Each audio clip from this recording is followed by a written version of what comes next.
Morning world, it's a Sunday. It rained really heavily last night, so I heard like noises coming from the roof. Turns out the wind has blown the plants over. Look at that. Ooh. At least nothing's broken. End of the week. Have a great end of the week, everyone. But then again, by the time you're watching this, it's like Monday, so have a great Monday. That's where we are again, China Square. Because this week, I think there should be more or different or new style of Funkos. Or styles, not styles, new Funkos. So they brought out in full force. They're blocking the road for everyone.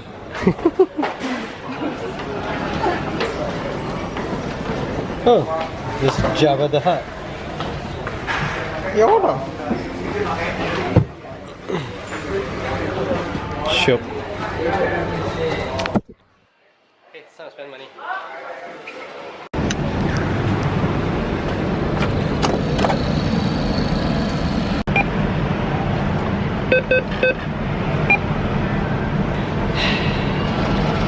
Not enough money in bank. Cover up the screen. Bought more Funkos. Hey. We start. Anyway, here's today's Funko haul from China Square again. This time we spent, I think that's like all of our savings on this. So great. Again, I think I'll just go from right to left because Chinese. We have, first up is Marcus Phoenix. Never played the Gears of War franchise, but this is actually it's a 2016 Summer Convention exclusive. Has great value on this one. It is the one with him holding the... I have no clue what's that. Something's hit.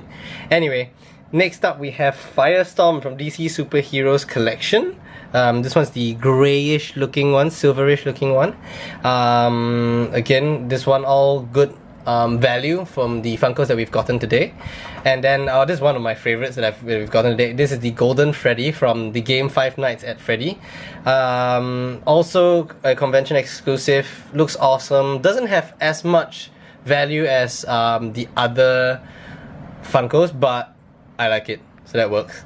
And then we have Space Ghost Brack. Seems like they spelled black wrongly, but yeah, also good value of this one. Nothing much to talk about that. We have a Ricochet Rabbit by the Hanna-Barbera's cartoon series. Also nice stuff from there. That's the flopped edition, by the way. And then we also have DC Comics Blue Lantern's The Flash. This is the metallic version, also quite cool, not so bad. And the Cone of Shame Doug, which is out of the 3 different types of Dougs out there, this is the one with the most value, at least, I think. And of course, I think the purchase of the day is a Legolas from the Hobbit range, which we got at a really good price. And turns out it has quite good value on it also. So yeah, that's for the haul today. We are here at the Subaru showroom. Ooh, look, Subaru swag. Ooh, check it out. Subaru has what they call the symmetrical all-wheel drive system. Essentially, ooh, this is fun. Oh, this is the other all-wheel drive systems. Oh, this is cool. Look at that. Laterally mounted 4-cylinder inline engine, so inline like that. Or a longitudinally mounted 6-cylinder inline, so it's mounted like that. Or you have a V6 chambers. Nice. I'm gonna bring this home. I like this thing. Oh look, BRZ cap, that's $65. Siao. STI racing glove for $200. Masih siao. That's more like it. This is nice. Look at that.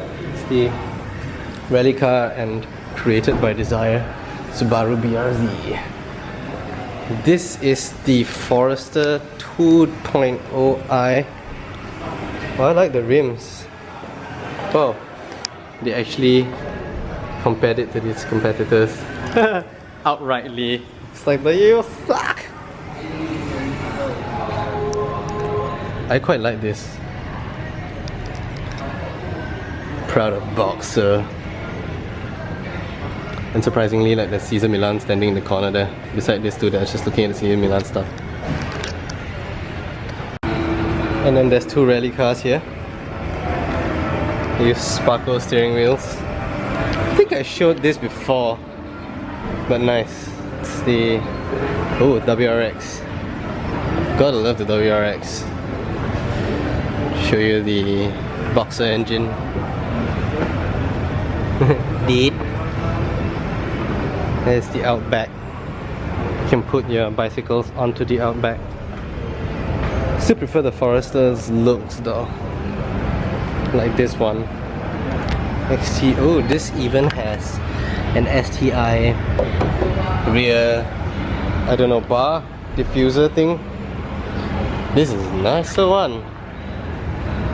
And of course, when it comes to a STI, nothing's better than this. Better than this. Check it out. Even the rims though, really nice. Let's see. Ooh.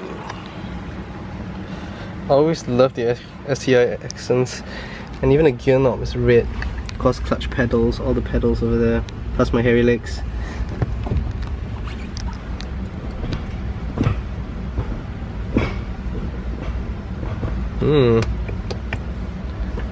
Nice. Would love to drive one of these someday though.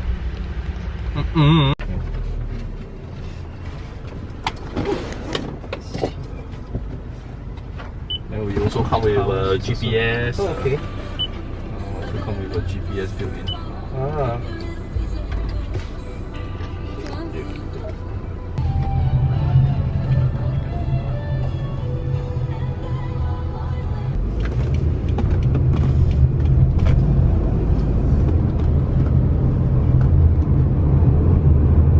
Big moon room, all this, everything comes standard. Oh, comes standard. All Okay. comes standard, yeah. So that's like a. Alright, that's like a cage. Yeah, and this one is Oh, all-wheel so you drive can system. see the. Yes, you can see. You turn the wheel, you turn. Oh wow. It's a That's live one. interesting. So if one tire puncture, it even show you here as well. Oh wow. Okay, that's interesting. That's interesting.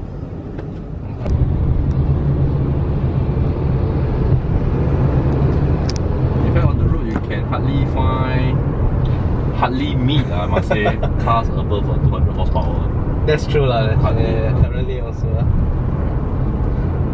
That's a small SUV. Interesting lah. Yeah. It is. Quite amazed about the. The turning radius is just like a Yeah. sedan car.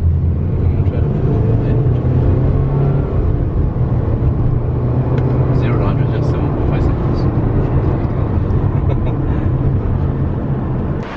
So done with the drive earlier. I quite liked it, and I think it's very value for money having a 240 horsepower car, 2-liter engine, and that price. It's not so bad. Anyways, Mercedes-Benz. It's an SLC. Never knew that there was an SLC. GLA 180s over there. Don't like the GLA. C180 coupes, C200 coupes, G-classes. Check this baller out, man. This is real gangster. Man. Tusk. And then there's that. Way to kidnap people in a Mercedes van.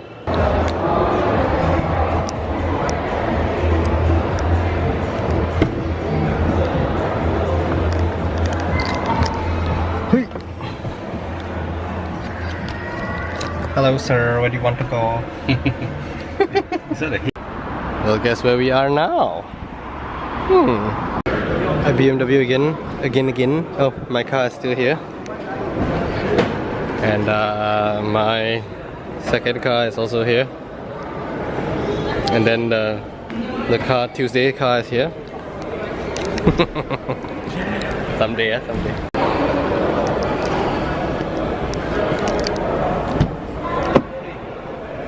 Still quite solid, no? Still the... Oh wow, there's the M logo on the steering wheel also. Huh? Nice. Although aesthetically M lah. Oh. by sticking the batch, you actually gain 10 horsepower. Really? No lah. Okay, so for a more in-depth talk about the Subaru Forester that we tested earlier, the one that we tested was a 2-litre turbocharged engine. It has a new direct injection engine, you know, that boxer engine actually that they put into the car, which is actually the same engine that you have in the Impreza WRX. So far, I think it was quite an interesting drive. I didn't think that it was short on power, of course. Anyway, with 240 brake horsepower at the wheels. Symmetrical all-wheel drive made for, it's quite interesting and stable, of course, especially when taking the corners or U-turning.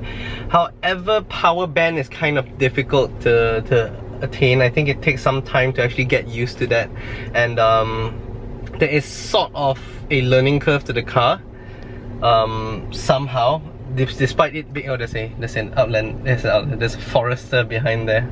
Pardon me for saying Outlander, there's one in front of me.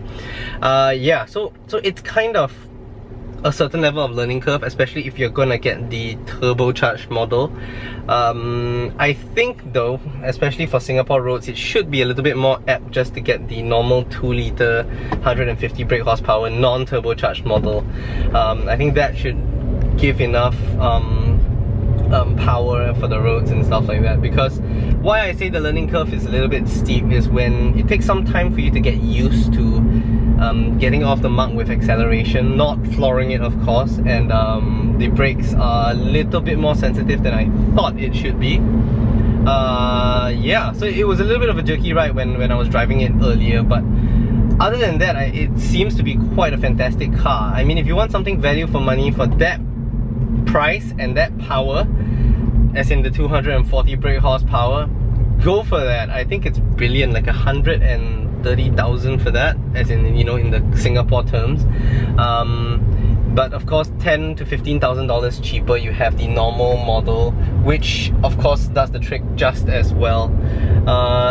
Either or, it seems to be quite a good car to drive. I think, you know, it's fun to drive and smooth, and I like how the center console has actually like digital gauges telling you the boost pressure, how much force you're applying on the acceleration pedal, and of course the temperature readouts on the oil and engine. So that's not so bad really. But yeah, so if you're actually interested in the car, I suggest you just go and try it out just for kicks also, to see whatnot. In other news, the Outlander will be coming in a couple of weeks. There's a certain delay at Mitsubishi's end, and yeah, so that means we at least have 1 or 2 weeks more with the Countryman before we sell it, or before we trade it in, rather. Looking forward to driving the Outlander actually. It's a more forgiving car to drive from the get-go. So yeah, good deal on that one. Veg.